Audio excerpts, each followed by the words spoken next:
नमस्ते दोस्तों, मैं विशेष चौधरी स्वागत करता हूं आपके अपने YouTube चैनल योगेश्वर वेद में। अहमद शाह अब्दाली के आक्रमण से उत्पन्न संकट का सामना करने और उत्तर भारत में मराठा सत्ता की पुनः स्थापना करने के उद्देश्य से मराठों ने सदाशिवराव भाऊ के नेतृत्व में एक शक्तिशाली सेना भेजने का निश्चय किया। उसने अपने ज्येष्ठ पुत्र 19 वर्षीय युवा विश्वासराव को नाम मात्र का सेनापति बनाकर उसके साथ रवाना किया। 14 मार्च 1760 को भाऊ लगभग 30,000 सेना के साथ दक्षिण पूर्व से रवाना हुआ। यह सेना ऐसी शानदार थी कि वैसी मराठों ने इससे पहले कभी किसी युद्ध के लिए नहीं भेजी थी, परंतु वह युद्ध लड़ने या लड़ाई जीतने का बढ़िया साधन नहीं थी। भाऊ साहब भारी साजो सामान और हजारों दासों के साथ चल रहा था। उनके पीछे कई हाथी चलते थे जिन पर ऊंचे रेशमी तंबू लगे हुए थे। प्रमुख सामंतों की पत्नियां और उनके काफी नौकर चाकर साथ थे। अफसर लोग जरीदार कपड़ों में जगमगा रहे थे। इस सेना को चंबल नदी तक पहुंचने में 78 दिन लग गए थे। पेशवा ने राजपूताना के प्रमुख शासक के पास सहायता प्राप्त के लिए अपने दूत भेजे, परंतु सभी राजपूत राजाओं ने टाल मटोल के उत्तर दिए। फिर भी मित्र सेनाएं भाऊ सेना में शामिल होती गई, जिससे पानीपत के मैदान में पहुंचते पहुंचते इनकी संख्या लगभग 1 लाख की हो गई थी। 8 जून 1760 को भाऊ ने धौलपुर के निकट चंबल नदी पार करके जाट प्रदेश में दाखिल हो गया। मराठा सेना ने चंबल के उत्तरी तट पर पहुंचकर आगरा से 20 मील दक्षिण की ओर गंभीरी नदी के निकट कैंप लगाया, जहां 13 जुलाई तक उनका पड़ाव रहा। 28 जून को मल्हार आकर भाऊ से मिला। भाऊ ने मल्हार को एक पत्र देकर महाराजा सूरजमल के पास भेजा, जिसमें लिखा कि कृपया आप मेरी सहायता करें और शीघ्र ही मुझसे मेरे कैंप में मिले। मल्हार जब कुम्हेर पहुंचा तो सूरजमल ने अपनी मैत्री एवं सहायता का पूरा विश्वास दिलाया। महाराजा सूरजमल 30 जून को होलकर के पास भाऊ के पास पहुंचे। भाऊ ने 2 मील आगे बढ़कर अपने महत्वपूर्ण सहयोगी राजा का सम्मान किया। मल्हार, होलकर और जनकोजी सिंधिया ने इस अवसर पर शपथ लेकर सूरजमल को उसकी सुरक्षा का पक्का आश्वासन दिया और फिर भाऊ से परिचय कराया। बाद में इमाद उल मुल्क भी सूरजमल के माध्यम से भाऊ से मिला। सूरजमल अपने 8,000 जाट वीर सैनिकों के साथ मराठा सेना में सम्मिलित हो गए। 14 जुलाई 1760 को आगरा पहुंचकर भाऊ ने अब्दाली के विरुद्ध सैनिक रणनीति तय करने के लिए मराठा सरदारों की युद्ध परिषद की बैठक बुलाई, जिसमें जाट महाराजा सूरजमल को भी आमंत्रित किया गया। स्वभाव एवं विचारों की भिन्नता के कारण भाऊ व सूरजमल में मतभेद होना अनिवार्य था। जहां दम्भी तथा हठी भाऊ सूरजमल को एक साधारण जमींदार समझता था और होलकर के साथ उसकी मित्रता को संदेह एवं ईर्ष्या की दृष्टि से देखता था, वहीं सूरजमल और होलकर उत्तर के सैनिक युद्धों की रणनीति में अधिक कुशल एवं अनुभवी थे तथा भाऊ इस मामले में एकदम नया था। अतः युद्ध संचालन की बागडोर उन्हें सौंप दी जानी चाहिए थी। होलकर की उपस्थिति में सूरजमल ने भाऊ के समक्ष यह विचार रखा, दिल्ली शहर का नियंत्रण मुझे सौंप दे, गजाउद्दीन को बजारत प्रदान करे और होलकर, सिंधिया तथा मैं मिलकर शत्रु पर आक्रमण करेंगे। आवश्यकता अनुसार आप हमें कुमकुम भेजिएगा। परंतु भाऊ ने इस सुझाव को ठुकराते हुए कहा, इस विषय में मुझे राजश्री नाना साहब का आदेश चाहिए। वर्तमान में हम और तुम हस्तिनापुर जाएंगे। युद्ध परिषद की बैठक में जब भाऊ ने सूरजमल से अपनी सम्मति प्रकट करने को कहा तो सूरजमल ने अपना मत दिया कि यह महान शासक के विरुद्ध युद्ध है, जिसका समर्थन इस्लाम के सभी मुखिया कर रहे हैं। अगर आप चतुर है तो शत्रु चतुरतम है। निसंदेह यह उचित होगा कि आप इस युद्ध का संचालन बड़ी सावधानी से करें। युद्ध अफसरों का खेल है जिसके दोनों पहलू होते हैं। उचित होगा कि आप अपने स्त्री, बच्चे, बड़ी तोपें तथा जरूरत से अधिक सामान चंबल के पार झांसी या ग्वालियर के किले में भेज दें। यदि आप इन्हें इतनी दूर नहीं भेजना चाहते तो मैं अपने 4 अजय दुर्गों में से कोई भी एक दुर्ग खाली करने को तैयार हूँ, जहाँ आप अपने स्त्री एवं सामान को सुरक्षित छोड़ दें और सारी सुविधाएं जुटा सकें। आप हल्के अस्त्र शस्त्रों से सुसज्जित होकर शाह का मुकाबला करें। शाह के विरुद्ध राजाओं की भांति आमने सामने युद्ध लड़ने की अपेक्षा हल्की घुड़सवार सेना के साथ गुरिल्ला युद्ध किया जाए। वर्षा ऋतु आने पर दोनों पक्ष अपने अपने स्थानों से हट नहीं सकेंगे और अंत में शाह, जो हमारी तुलना में अलाभदायक स्थिति में होगा, निराश होकर अपने देश को लौट जाएगा। इस प्रकार निराश अफगान आपको समर्पण कर देंगे।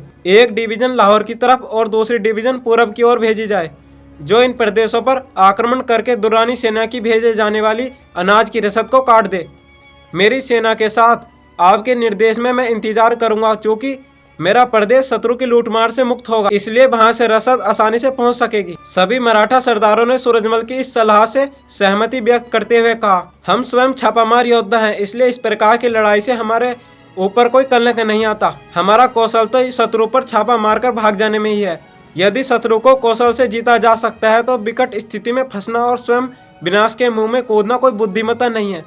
अतः सूरजमल की सलाह सबश्रेष्ठ है और इसके द्वारा सुझाई गई योजना निश्चित रूप से शत्रु को पीछे हटने के लिए मजबूर कर देगी। सारे मराठा सरदारों की सर्वसम्मति के बावजूद भाऊ ने, जिसे अपनी सैनिक शक्ति एवं निजी योग्यता पर अत्यधिक विश्वास था, इस सलाह को ठुकरा दिया। भाऊ ने होलकर को निम्न कुल का बताकर अपमानित किया और सूरजमल को एक किसान एवं मूर्ख कहकर उसका अपमान किया और अपने घमंड एवं हट से उनकी सलाह की उपेक्षा की। भाऊ के हट और अहंकार को देखकर मराठा सरदारों को खेद व आश्चर्य हुआ। उसके अनुचित व्यवहार से सूरजमल को अत्यधिक ठेस पहुंची और वह उससे सम्मत तोड़ने को उतारू हो गए, किंतु होलकर व सिंधिया ने उसे शांत किया। दूसरी ओर इन मराठा सरदारों ने भाऊ को भी जाट समर्थन के महत्वपूर्ण एवं प्राथमिकता से अवगत कराते हुए धैर्य अपनाने की सलाह दी। इस पर भाऊ ने सूरजमल के सामने यमुना का जल लेकर भविष्य में उसके उचित परामर्श पर ध्यान देने का आश्वासन दिया। इस प्रकार होलकर व सिंधिया के आग्रह पर सूरजमल उसकी सफलता के लिए कार्य करने में लगे। 16 जुलाई 1760 को भाऊ की सेना आगरा से रवाना होकर मथुरा पहुंच गई।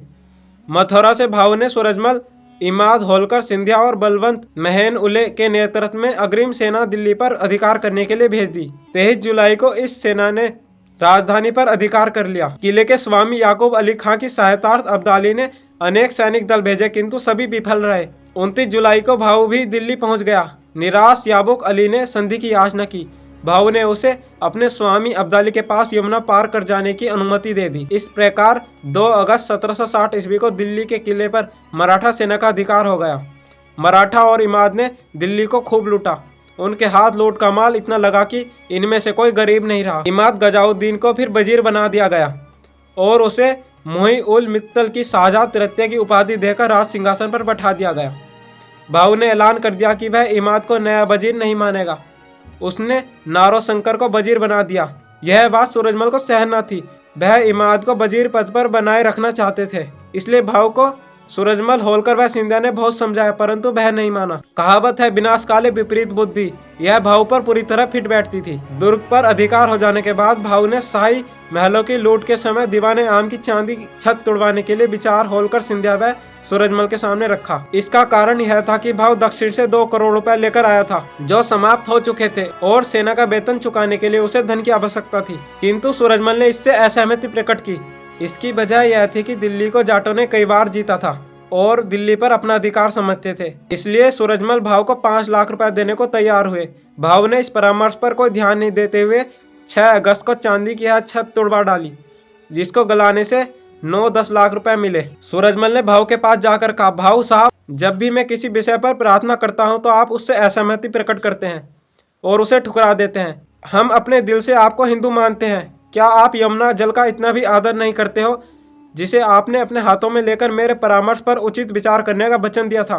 सूरजमल ने जोरदार शब्दों में भाऊ से कहा, वजारत पर इमाद का अधिकार है और अनुचित तरीके से नारो शंकर को वजीर बनाना इमाद का ही नहीं, मेरा भी अपमान है। होलकर और सिंधिया ने भी उसका समर्थन किया, किंतु भाऊ पर विरोध का कोई प्रभाव नहीं हुआ। अभिमान एवं तिरस्कार के स्वर में भाऊ ने तेज में आकर सूरजमल को कहा, क्या तुम्हारे बलबूते पर आया हूँ?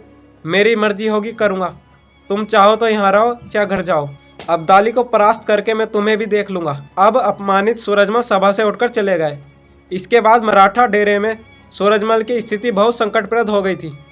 अप्रत्यक्ष रूप से वह बंदी हो चुके थे और उसकी सुरक्षा होलकर व सिंधिया की निष्ठा पर निर्भर थी। भाऊ ने 15,000 घुड़सवार सूरजमल के कैंप के चारों ओर घेरे के लिए नियुक्त कर दिए।